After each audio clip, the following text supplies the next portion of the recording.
आज हम सबसे इम्पोर्टेंट सवाल के ऊपर बात करेंगे। क्या मुझे अपने बच्चे का टेस्टिंग कराना चाहिए? क्या ये डायग्नोसिस ठीक रहता है?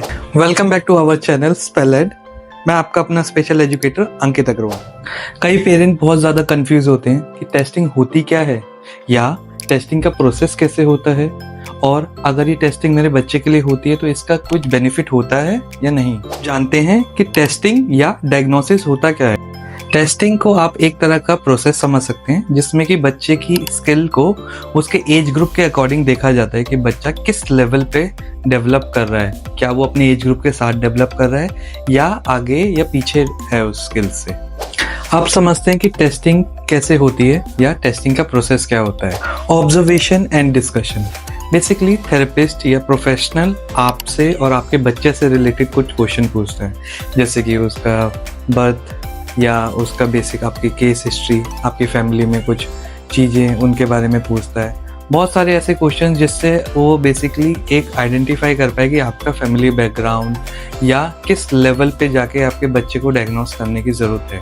और वो साथ के साथ ऑब्जर्व भी करता है बच्चे को कि बच्चा कैसे अपनी स्किल्स को यूज़ कर रहा है अपने एनवायरनमेंट में, ताकि वो आगे चल के उस पर एक स्पेसिफिकली प्रोसीजर फॉलो कर सके। असेसमेंट।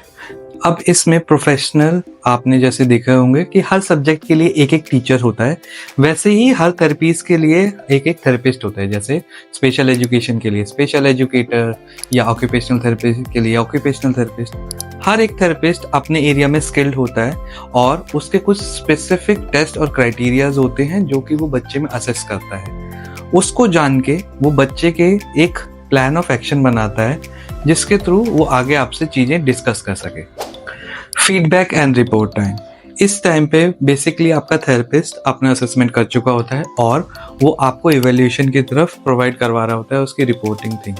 इसमें आपके बच्चे की स्ट्रेंथ, नीड और बेसिकली स्किल के अकॉर्डिंग आपके गोल्स या आपकी डिस्कशंस होती हैं, जिसके थ्रू बच्चे का आगे डेवलपमेंट हो सके इन डिफरेंट एरियाज में।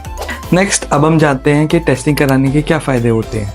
जल्दी पता चलने से हम उसका जल्दी सॉल्यूशन फाइंड आउट कर सकते हैं। बेसिकली अगर आपके बच्चे को किसी एरिया में डिफ़िकल्टी आ रही है, उस पर काम करके आप अपने बच्चे को मेन स्ट्रीम बहुत ईजिली कर सकते हैं। उसके साथ साथ बच्चे का कॉन्फिडेंस तो बढ़ता है और उसे सपोर्ट मिलने पे वो आगे एक कॉन्फिडेंट पर्सन की तरह एक्टिवली बिहेव करता है। साथ के साथ पेरेंट को भी गाइडेंस मिल जाती है कि आगे क्या प्लान और प्रोसीजर फॉलो करना है और बच्चा कितना उसका डेवलप कर सकता है कितने टाइम में।